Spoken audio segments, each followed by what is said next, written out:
Hello and welcome back to Python for Beginners in Burmese, Lesson 8. ကောင်းပြီဒီနေ့ကတော့ဟိုအပတ်ကတင်ပေးထားတဲ့ဒီ temperature converter ဆိုတဲ့ program ကို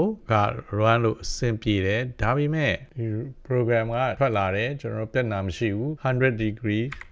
ကိုကျွန်တော် Fahrenheit ကနေပြီးတော့မှ Celsius ပြောင်းမယ်ဆိုရင်အဖြေက 37.78 ကောင်းပြီထိုနည်း၎င်းပဲကျွန်တော်တို့က37 degree ဆိုရင် convert လုပ်လိုက်မယ်ဆိုရင်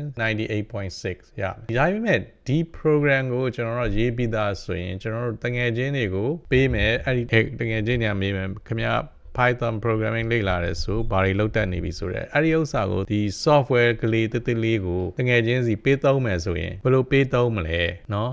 အဲ့ဒါကိုရှင်းပြမှာဖြစ်ပါတယ်ဆိုတော့ဒီကျွန်တော်တို့ .py ရှိတယ် Python နဲ့ရေးထားတဲ့ဒီ Python script နဲ့ရေးထားတဲ့ program ကိုတကယ်ချင်းကိုပေးလိုက်လို့ရှိရင်တကယ်ချင်းက PyCharm နဲ့ install လုပ်ရမယ်ဒါမှမဟုတ် editor တစ်ခုခု coding editor တစ်ခုခု install လုပ်ရမယ်ပြီးရင် Python နဲ့ install လုပ်ရမယ်ပြီးရင်သူကအဲ့ဒီ program နဲ့ run တက်ရအောင်မှเนาะဆိုတော့တိတ်အလုံးမဖြစ်ဘူးဆိုတော့ user friendly မဖြစ်ဘူး programmer ချင်းချင်းကိုဖလှယ်တယ်ဆိုရင်ဒီ file ပေးလိုက်ရင်တော့ another programmer ကACC run လို့ရတယ်ဒါပေမဲ့ programmer လုံးဝ programming coding လုံးဝမလုပ်တတ်တဲ့တကယ်ချင်းကြတော့သူ့ကိုဘယ်လိုပေးမလဲဆိုတာဒီနေ့ရှင်းပြချင်ပါတယ်အဲ့ဒါကကျွန်တော်တို့ဒီနေ့ဒီ tools တခုသုံးပါမယ်ဒီ tools ကဘာလဲဆိုတော့ကျွန်တော်တို့ py installer ဖြစ်ပါတယ်ဒီ py installer ကဘာလုပ်လဲဆိုရင်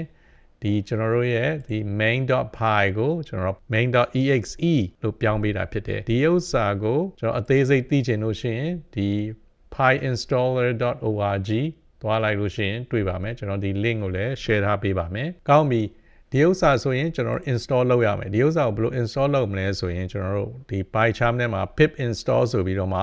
ကျွန်တော်လုပ်ပြပါမယ်ကဲကျွန်တော်တို့ PyCharm ကိုသွားမယ်ဆိုရင် lesson 7အရင်တော့ lesson 7ကိုကျွန်တော်တို့ဒီနေ့ဒီ terminal ဘယ်ဘက်တောက်မှာ terminal နှိပ်လိုက်ပါ terminal နှိပ်လိုက်ပြီဆိုရင်ကျွန်တော်လည်းချက်လိုက်မယ် lesson 7ဒီ folder ထဲမှာကျွန်တော်တို့ pip install py installer ဒီ py installer ဆိုတဲ့ program ကို pip install ဆိုပြီးတော့မှရိုက်ထည့်လိုက်မယ်ဒီ pip install pip ဆိုတာကကျွန်တော် Python install လုပ်ကြရပါပြီးသားဖြစ်တယ်အဲ install လုပ်လိုက်ရင်နည်းနည်းလေးကြာမယ် okay ကောင်းပြီဒါဆိုရင်သူက install လုပ်ပြီးပြီကျွန်တော်ဒီ main.py ကိုကျွန်တော်တို့ exe ပြောင်းခြင်းတယ်ဆိုတော့မပြောင်းရင်ကျွန်တော်တို့ဒီ folder ကိုသွားကြည့်အောင်ဒီ PyCharm project ထဲမှာကျွန်တော်lesson 7ရှိတယ်ဒီ lesson 7မှာဘာ file တွေရှိလဲဆိုတော့ကျွန်တော် .idea and .vn နဲ့ main.py ဒီသုံးခုပဲရှိတယ်အဲ့ဒါကိုကျွန်တော်တို့ကဒီမှာ folder မှာပဲကျွန်တော်တို့အခု py installer နဲ့ py in er space ချန်ပြီးတော့မှ main.py ဆိုတော့ main.py ကိုကျွန်တော်တကယ်ချင်းပေးလို့မရအဲဒါကြောင့် py installer နဲ့ main.py ကိုကျွန်တော်တို့ကပို့လို့ရအောင်ဆိုပြီးပြောင်းမယ်ဆိုတဲ့သဘောဖြစ်ပါတယ်အဲ့လိုပြောင်းလိုက်တဲ့အခါမှာဘာဖြစ်မလဲဆိုတော့ side by side ဒီဘက်မှာကကျွန်တော်တို့ folder ရှိမယ် lesson 7 window explorer ကနေပြီးတော့ဒီမှာ main.py ကိုကျွန်တော် convert လုပ်ရင်ဘယ်လိုပေါ်လာမလဲဆိုတာပြချင်လို့ပါအဲ့နဲ့ဒီပေါ်လာပြီ file build တွေလည်းပေါ်လာပြီ dist ပေါ်လာပြီနောက် main.spec တွေပေါ်လာပြီဆိုတော့ခဏလေးစောင့်လိုက်ရင် okay ပြီးပြီပေါ့ဒါ convert ပြီးပြီဆိုတော့ကျွန်တော်ဒီအဲ့ folder အားလုံးတည်းကိုမကြည့်ဘဲနဲ့ dist ဆိုတော့ distribution file ဖြစ်ပါတယ်အဲ့ဒီထဲမှာ main folder ကိုသူကလုတ်လိုက်ပါတယ် main folder ဆိုထွက်လာအဲ့ဒီထဲမှာအများကြီးပဲပေါ်လာပါတယ်ဒီ Python ကို run ဖို့ဆိုရင်သူရဲ့သက်ဆိုင်တဲ့ file တွေ library တွေကိုအကုန်လုံးကဒီ py installer ကတည်လာပါတယ်အဲ့ဒါကိုကျွန်တော် main.exe ဖြစ်ရင်ဒီဥစ္စာကိုဒီ code တွေမပါဘဲနဲ့ဆိုရင်ကျွန်တော် run ကြည့်အောင်ဒါကို double click လုပ်လိုက်လို့ရှိရင်တကယ်ချင်းကိုဒီ file ပို့လိုက်ရင် double click လုပ်လိုက်ချင်း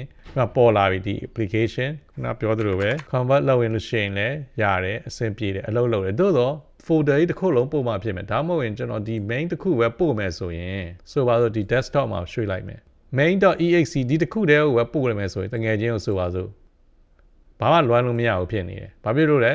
သူနဲ့သက်ဆိုင်တဲ့ library တွေအခြား code တွေမပါလို့ဒါဆိုဘယ်လိုလုပ်မလဲအဲ့လောက်အများကြီးပို့လို့ရှိရင်တကယ်ချင်းကလည်းအရန်ရှုပ်နေမဲ့အတွက်ကြောင့်မလို့သူလှုပ်ထားတဲ့ဟာတွေကိုအကုန်ပြန်ပြီးတော့ဖြည့်လိုက်ပြီးတော့ပြန်လောက်ကြအောင်နောက်တစ်ခါအရင်တော့3ခုပဲပါမယ်ဆိုတော့ original တိုင်းပြန်ဖြစ်သွားပြီအဲ့ဒါဆိုရင်ကျွန်တော် PyCharm ကိုပြန်သွားပြီးတော့မှာ okay ဒီတစ်ခေါက်ဘယ်လိုလုပ်မလဲဆိုရင် py install ကို one file ပဲလုပ်ပေးပါလို့ပြောမယ်နော် py installer ဘာကိုပြောင်းမလဲ main.py ကိုပြောင်းမယ်ဒါပေမဲ့ तू က --1 file တစ်ခုတည်းပဲထုတ်ပါခုနပြောသူ file အများကြီးမလုံးနဲ့ main.exe ကိုတကယ်ချင်းစီပို့လိုက်တာနဲ့တကယ်ချင်းက run လိုက်လို့ရပြီဆိုတဲ့သဘောမျိုးလိုချင်တဲ့အတွက်ကြောင့်ဒီ command ကိုပေးလိုက်တယ် py installer space main.py --1 file အဓိက1 file ဆိုတဲ့ instruction ပေးလိုက်တဲ့အခါမှာသူကလုပ်လိုက်တဲ့အခါမှာအခုပေါ်လာပြီ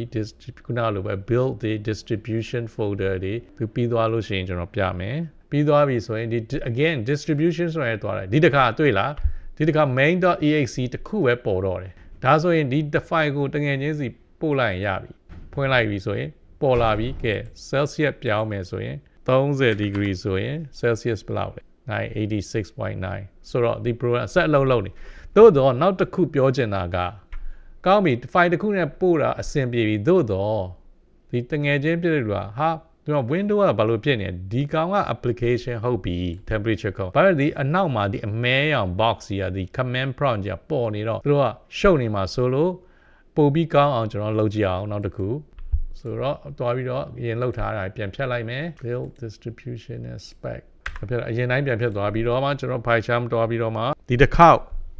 ဘယ်လိုလုပ်မလဲဆိုတော့ py installer ကိုပြောမယ်ဟုတ်ပြီ py installer က main.py ကိုကျွန်တော်တို့ exe ပြောင်းချင်တယ်အခု level 1 file ပဲလုပ်ချင်တယ်1 file but this time ကျွန်တော် window window ရိုက်တဲ့အခါမှာဆိုတဲ့သဘောကခုန window အမဲရောင်အနောက်ကအကြီးကိုမပါပါနဲ့ file တစ်ခုတည်းပဲလုပ်ပေးပါဆိုပြီးတော့မှကျွန်တော်တို့ရိုက်ကြည့်အောင်ကောင်းပြီသူလုပ်နေပြီ distribution folder တွေလုပ်တယ် build folder တွေလုပ်တယ် spec တွေလုပ်တယ်စရှိတယ်ပဲဒီတစ်ခါကျွန်တော်တို့ run ကြည့်ရင်ဒီအနောက်ကအမဲရောင် window မပါစေချင်ဘူးကောင်းပြီ distribution ကိုပဲပြန်သွား dis again ပြန်ပေါ်လာပြီဆိုတော့ဒီတစ်ခါrun ကြည့်လိုက်ပါဖြစ်မလဲအနောက်ကအမဲတွေပေါ်မလာတော့ဆိုတော့ဒီမှာ100 degree ဆိုရင်ဘာဖြစ်လဲ again လောက်သေးတယ်ပြီးရင်39ဆိုရင် convert လုပ်လိုက်68ဆိုတော့ဒီကနေ့ရှင်းပြတာကမိမိကဒီ program တွေကိုရေးပြီးတဲ့အခါမှာတယောက်တည်းသုံးမှာမဟုတ်ဘူးအခြားလူတွေပေးသုံးမှာဖြစ်တဲ့အတွက်ကြောင့်မလို့နောက်ဒီ software တွေရေးပြီးရင် distribution တွေလုပ်ရမယ်ဆိုရင်ဒီလို compile လုပ်ရပါတယ်အကယ်လို့ဒီအသေးစိတ်ကိုသိချင်သေးတယ်ဆိုလို့ရှိရင်ဒီ py installer ရဲ့ documentation နဲ့ detail သိချင်ရင်အဲ့ဒီမှာကိုယ့်အကူလေ့လာပြီးတော့မှဒီထဲမှာကလုပ်လို့ရပါတယ်